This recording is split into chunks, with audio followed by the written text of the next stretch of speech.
wanted to say thank you, everybody, first of all, for coming out, taking the afternoon off to visit me and Elissa. A lot of you guys I recognize because you've done the writers, well, it's a critique group now, they changed the name, but the writers critique group. So I know some of you from there, others I know because you helped me along the way. Flossie we know because she was doing the nano events and other things with the library, so we all I know each other that way. But I'm going to just go ahead and introduce myself. My name is Lakisha Spletzer, and I am a native of Virginia who's been in Florida for 7 years. And yes, I do call myself a Floridian now, which it took me long enough. But I joined the writers group here in 2004 when I first moved down here, and I've been on again, off again, in and out, and they've all testified, been in and out over the last 7 years. I self-published in 2010, and the first one that I did was Jules, and it was followed up by We're Love Dust Conspiracy. So I did 2 last year. I tried the old traditional route, and I wrote for Elissa to death, asking for help, and it just wasn't working. So I got an adventuresome spirit, and I thought, why not?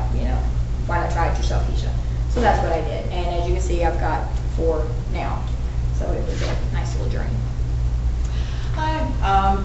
Most, if not all of you, probably know me. I'm Elissa Malcohn, native Brooklyn. I've been living down here since 2003. I do a little bit of everything. I do self-publishing. I submit to magazines and to publishers, and I'm just basically all over the map. So I have a combination of experience in various fields. Been published in large press publications. Probably the largest had been Bantam Books. I had a story in an anthology there in 1988. That story got on the preliminary ballot for a Nebula Award given by the Science Fiction and Fantasy Writers of America. A novel at an Asimov's in '84 got me, made me a finalist for the 1985 John Milton Campbell Award given to the Best New Science Fiction Writer of the Year. Small press publications. I have a story in this book which won a Bram Stoker Award given by the Horror Writers of America. Another small press, have a story in there. It was actually a reprint. This was an IPPY silver medalist, IPPY being independent publishers. And a magazine that I appeared in that won a Hugo Award, I don't have, they're out of print. They're going to reissue digitally. That's Electric Philosophy. However, Asimov's has won a whole bunch of Hugos, and I have a novelette in here. The novelette and the story that appeared in Electric Philosophy both appeared on the recommended reading list in the year's Best Science Fiction. So now, in addition, various small press. This is called a boutique press, popcorn press out of Wisconsin. This is interesting. It's going to be interesting with respect to our discussion because Open Laboratory.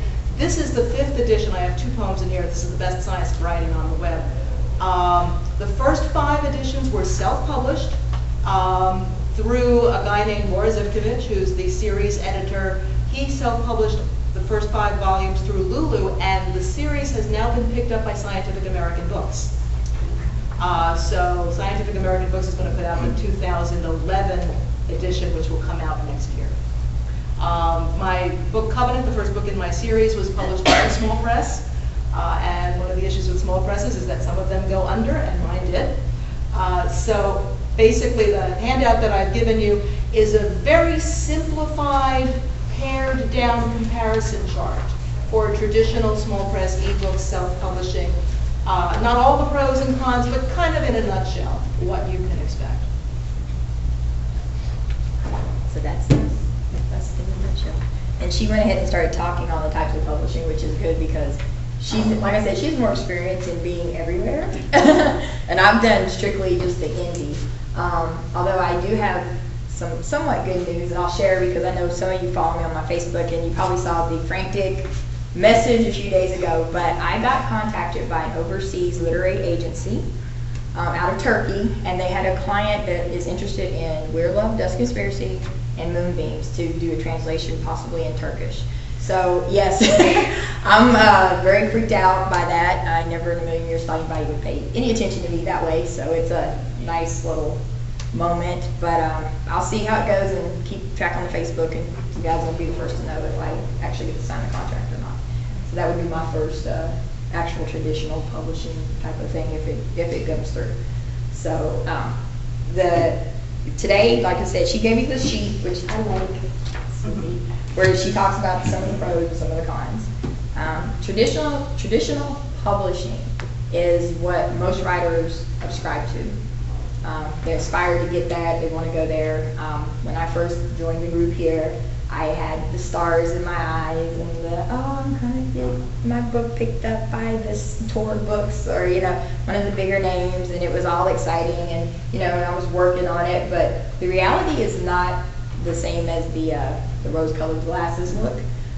It's really hard to get in, and now it's becoming even harder because a lot of them don't want you if you don't have an agent. So that's changed a little bit in the last 7 years, because before they would just take, an agent or agent. Now they're getting to the point where they're like, we want you to be represented by an agent. That makes it hard too, because the agents, now they're getting flooded, and they're taking even less clients. So it's a very difficult process to get in. If you do get in, it's a nice thing, it's a great thing, because you now have a big name behind you. One of the cons, though, is that they're spending less money on new authors. This is well documented, by the way, on the web. So when you give them to them, they're expecting you to have your own kind of marketing plan. They want you to come in place and tell them what you can do for them to promote your stuff. So just kind of be aware of that with the traditional publishing aspect. I'm going to ask Elissa to talk about the small press, how they work, because I don't know about that. Yeah, small presses are as far apart relative to each other as you can imagine. Some of them are extremely small, like this is called a boutique press. Some of them have more of a reputation. They have different types of business plans. I've heard good things about small press publishers like the Wild Rose Press that will publish initially in ebook form and then go into print. Small press publishers like the one I used.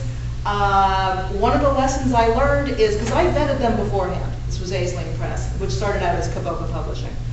And I checked them on places like the Absolute Right Water Cooler and Predators and Editors, and your handouts have info about that.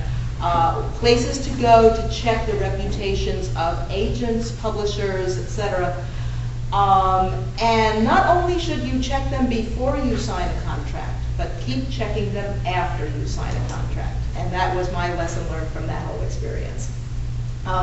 Because especially with the economic downturn, Aisling just kind of fell off the face of the map. They did not renew their registration with the Florida, I think it's the Florida Department of State that is in charge of, if you go to sunbiz.com, I think is the website, that lists businesses registered with the state of Florida. Anyway, they didn't renew that, so they were considered inactive. They did not pay their authors, they did not pay their printer. So you get into situations like that. On the other hand, as I said, you have indie publishers like this that, self-published, and now they're being picked up by a major press. Dark Scribe Press is a very good small press publisher. They put this out, they've just put out, and I only have my one copy with me because this just came out this month. A Sea of Alone Poems for Alfred Hitchcock. I've got a poem in here. And this just went out on the market. Again, another Dark Scribe Press publication. And I've been paid for both that and that. When I submit to an anthology, what they'll do is they will pay either on acceptance or on publication. And in fact, I've just been paid via PayPal for a story that's going to appear in another small press anthology, Raven Electric Ink. They're putting out an anthology in September, I believe, called Jack O. Speck, Stories of Halloween and Fantasy. And so it really varies all over the map. Dubbock Press also, they've been around for a while. This, I think, is the third, if not the fourth book that they've put out. And let's see. Again, this is another small press. I think this is also called a boutique press, Scribbler's Press. So, vet the different presses, see what else they've put out, see if you can hear from other authors who they've published, because they do vary all over the map, and some of them have better business plans than others. The risk that you take is they're small press. They can do only so much. They can put out only so many books a year because of their budget. And they tend to be more sensitive to things like economic downturns. So it's one thing to watch out for. I'm gonna take a second. Is there any questions? 'Cause I'll do Q&A in between to give us a little bit of a break. Okay, go first and then I'll get you, Meredith. Where can I find a list of small publishers, boutique publishers? A good place to check is duotrope.com.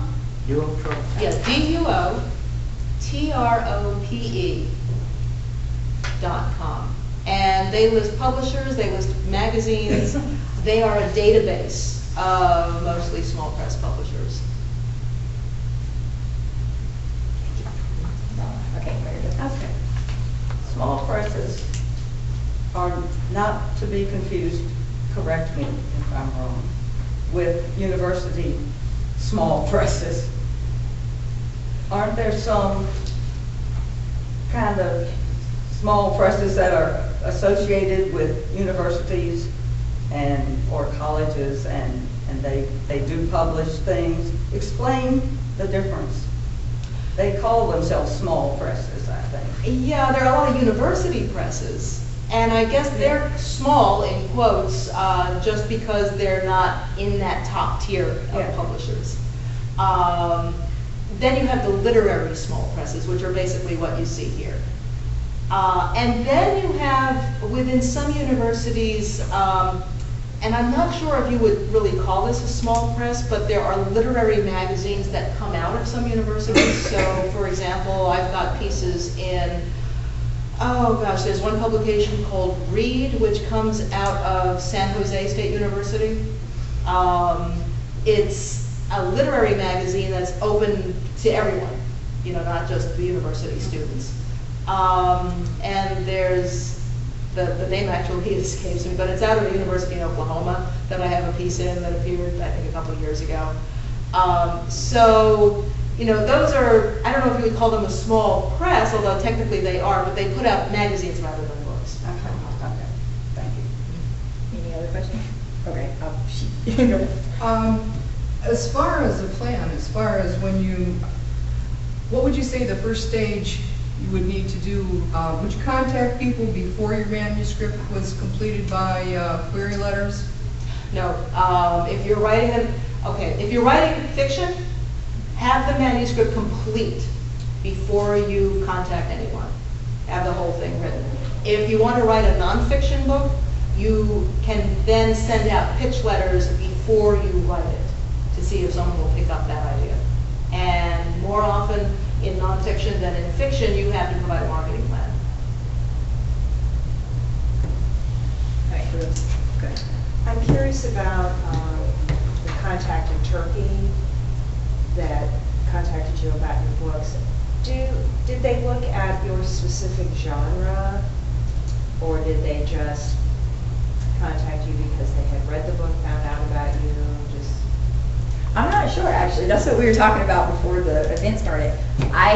This all happened in the last 2 days, so it's still kind of new for me. I went to check my email and had a letter from them that said, hi, I've got a client that's interested in the first letter. It said they were just interested in Where Love Does Conspiracy. So I was like, okay, and I went to creditors and editors. I did Google search, and they were actually legit, and it was a literary agency. So then after talking to Elissa, she gave me some ideas of questions to ask, which I sent them the questions, and he was kind enough to answer. And then that's when I found out that it's Artemis Publishing, which is the largest publisher in Turkey, and that they were the ones that were interested. And not only did they want Where Love Does Conspiracy, but then they wanted to do movies. So it was, I don't really know how they found me. That's what I told her. I'm too scared to ask really until after, just to see, because I don't want to jinx anything. And that's just, I'm superstitious, people, I really am. So I'm just gonna wait to see what they want. They want me to send the PDFs, and I'm assuming since it's a literary agency, it's kind of the same process when you submit. They look through it, they wanna see if it's really what they're looking for, and then if the publishing house wants you, they offer the contract. That's the normal steps. So that's kind of what I'm waiting on to see. So I gotta send it to them and then we'll see. What's a PDF? Oh, it's a type of file. You convert your Word documents to PDF. eBooks come in those files, type of file. It's an Adobe file. Adobe. Adobe Acrobat. Mhm. Okay, I know what Adobe is. Yeah, I'm throwing out terms, I'm sorry. The DF stands for document format, and I forget what the P stands for. Yeah, I don't remember either, but yeah. It's a ebook, or ebook, I can say they want the ebook version, probably is a little easier to understand, but yeah, that's what they asked for. So I don't know how they found me. I mean, I'm everywhere. I'm one of these people that I Give us love. some idea of all those. Oh, some of those? Yeah, if you Okay. don't mind. Facebook, Twitter, Goodreads, Library Thing. I just got the Google Plus. I got some friends that got me in there, and so now I'm networking like mad. I got my website, I got my blog. I do just various things across the web. If I find other authors that do calls out for interviews, guest spots, I mean, I'll do anything and everything to get myself out there. So that's it. They could have found me anywhere. I mean, YouTube. seriously. She does terrific, what are called vlogs. Yeah, I do those too. My handout has my web address, my main web address. If you go on there, I have a link to a presentation that I gave here probably a couple of years ago now on social networking for writers. It's a couple of years old and a lot of new things have happened since then, but if you click on that link, that has a lot of live links to a lot of these places, a lot of very helpful blogs and Twitter accounts. You can follow publishers and agents and authors on all those. Yeah, good. Do you have to have a lawyer who is versed in dealing with a foreign press? No, that was one of Representation. the suggestions that someone had thrown out there. They're like, if you don't have an agent, you could get a lawyer. But then I was talking to some others that the one lady I talked to, she negotiated with a literary agency in Brazil and did her own contracts and everything. She just, took her time, looked over it, and signed with them and had her, she's an indie author too, and got her stuff published in Brazil. So I figured I'm still a little bit bold here. I'm gonna see what I can do. Read your contracts very carefully if you can. Because there are cases that are up in the air right now. Dorchester Publishing, which was considered a fairly major publisher, they have gone bankrupt. Actually, my partner's sister published several books through them, and they have not been paying their royalties. Thank goodness, my partner's sister, her name is Jerry Russell, and she writes historical romance.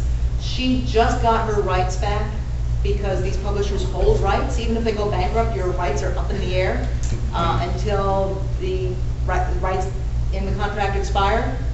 And I believe that Jerry is now looking into self-publishing, re-releasing her books.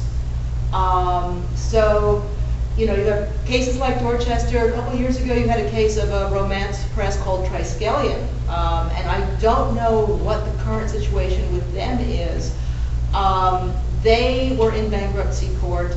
All of their authors' intellectual properties were considered assets, and those assets were being held up in bankruptcy court. So the authors could not get any access to their own work because of the contract that gave those rights to Triskelion. And once Triskelion declared bankruptcy, that was all being held up in bankruptcy court. So, re-releasing the books or writing a sequel or whatever, these authors were in limbo. I don't know if they still are, but they were for a time. So things to check on your contract is what rights will the publisher take and for how long. Some publishers are now laying claim to they have rights to the characters. And that is really dangerous ground. There are some agents that are now being more and more draconian in their contracts. So the Science Fiction and Fantasy Writers of America, SFWA, sfwa.org, even if you don't write science fiction or fantasy, they have, last I checked, guides up for what a contract should say. So check that and measure, if you do get a contract, measure your contract against that. Would you tell us the name of that again? sfwa.org. It's the website for the Science Fiction and Fantasy Writers of America. There's so much, I know. And There's a changing. lot. There is You a have lot. to keep up with it. And maybe this is the last area that many of us need to be looking at. Well, don't know. We haven't finished our novel You know, or something. I'm going to say something about that. When I finally buckled down and actually started writing, I was doing my research while I was writing because I didn't want to get to the end and then be scrambling to learn what I needed to know. So I was learning as I was writing so that by the time I was ready, I could go, okay, this is what I need to look for, this is what I need to do. Because otherwise you're going to get shell shocked. Because we're telling you stuff now and I can see the, you know, what's going on. And that's fine because I was like that too. But if you don't want to be shell shocked at the end, do it in bits and pieces as you're writing. And then educate yourself. You need to be educated because that's a lot of problems with new writers. And I'll say it too for me. If I hadn't had the education, I would have been sunk. You need to know what you're doing. You need to know what's out there. You need to be more aware because everyone's competing now. Now that the self-publishing's out, the bigger companies and the agents are getting more aggressive. So you need to educate yourself before you get to the end. That way you're not falling into a trap or something later. So yeah. Mm-hmm. Did you try traditional publication first? Yeah, I actually did. I sent out query letters and everything, and I queried 6 different agents and 3 of major publishing houses. And what I was told for both of the books was, nice idea. So I'm like, oh yeah, yay. But then it goes, not what we're looking for. So I was like, what do you mean you're not what you're looking for? Come on now. But after that meeting, I was like, I don't have the patience to just sit around and query and query. Because I've met authors that have queried for years and years, and then they finally get in. Well, like I said, I'm a little bit bold, and I like to try new things. So that's how I stumbled on the self-publishing, but we call it indie now, it sounds better. But that's how I discovered the indie publishing, was what can I do to get my stuff out? Because I have people that are telling me it sounds good and it looks good and it reads good, but I can't get anybody to take a bite. And that's why I went the route I did. And a lot of the traditional publishers also want a sure thing.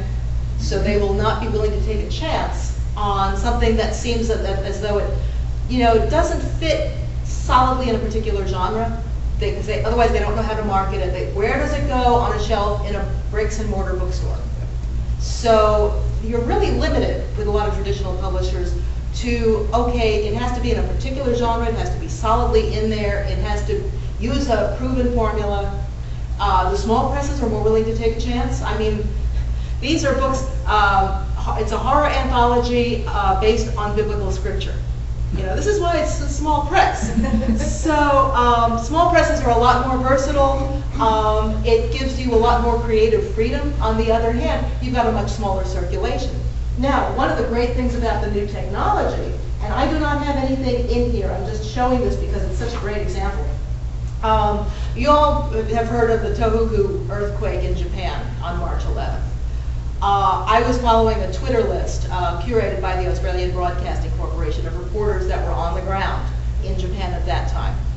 And a week after the quake, on the 18th, one of those reporters tweeted, we should put together an anthology of essays. If everyone sent me a 250-word essay or somewhere around there, and we had a team to edit it and put it together and release it through Amazon as an ebook and try to arrange to have every single penny raised in that anthology to go to the Japanese Red Cross.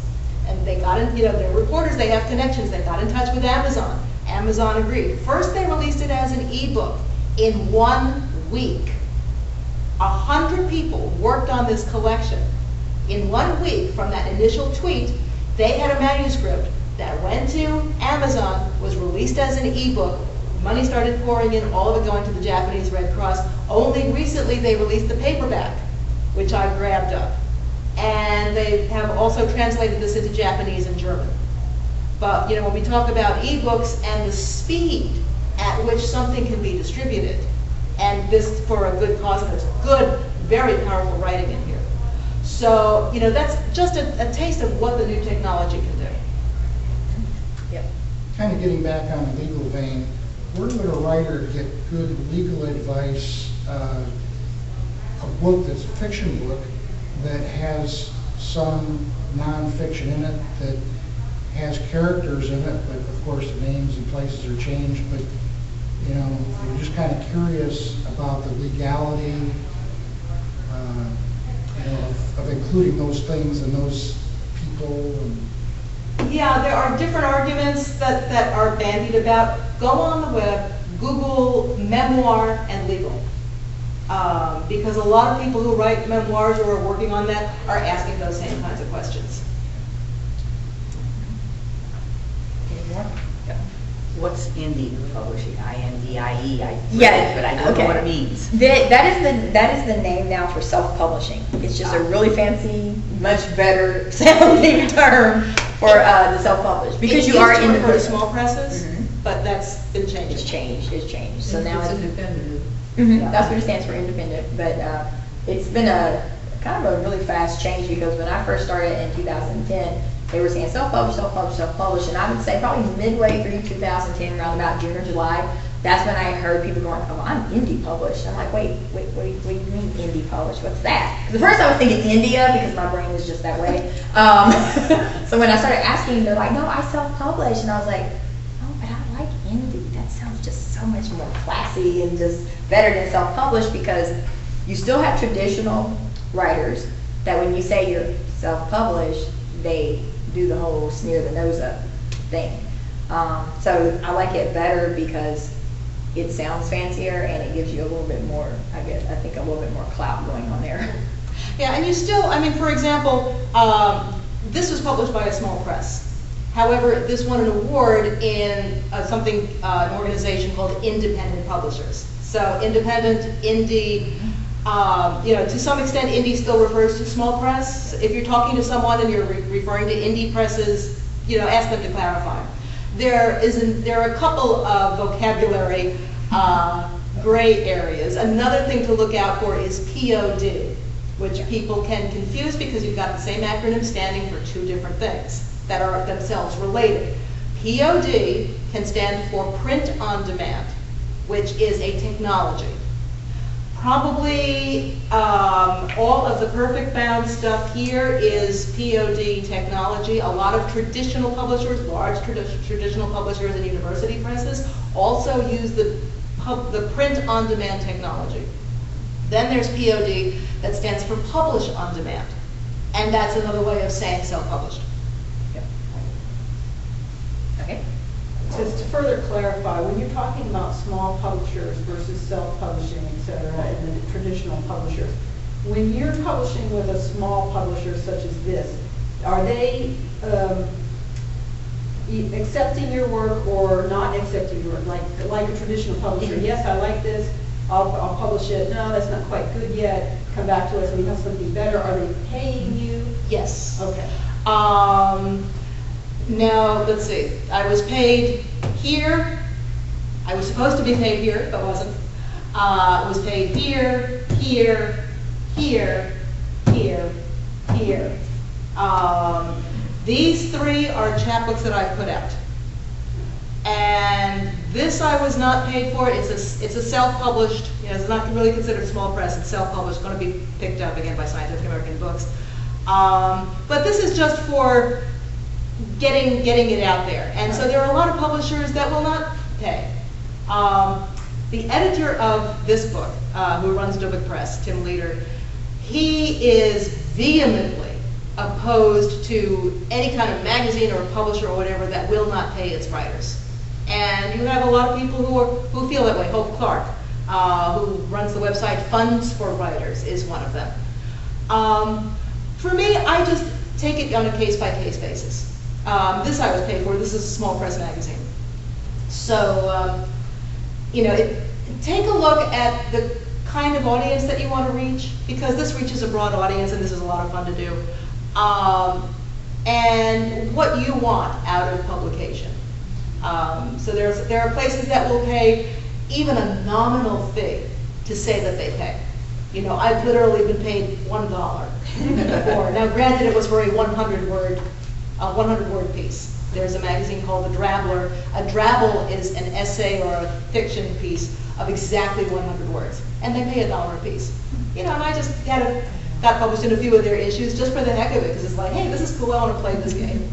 So I guess I'm thinking less of the payment and more of the quality control, because with ebooks now and Amazon and Kindle, you can get on there and you can publish anything. Yeah. And a lot of it is very poor writing, and it hurts writers who are really trying to be good writers, Mhm. because when you say, oh yeah, I published my own book or I published my ebook, it's like, yeah, nobody looked at it, nobody told you, hey, you made every mistake in the book, writing this. So these kind of small publishers, are they critiquing to a point where you feel like you're representing your work as quality with the other ones that are in the anthologies, or are they just publishing anybody so they can say they published?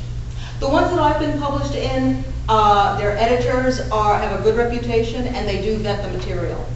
As for putting stuff out there and for self-publishing, one of the reasons why after my publisher went under, I was getting a momentum. People were asking me when's the sequel coming out.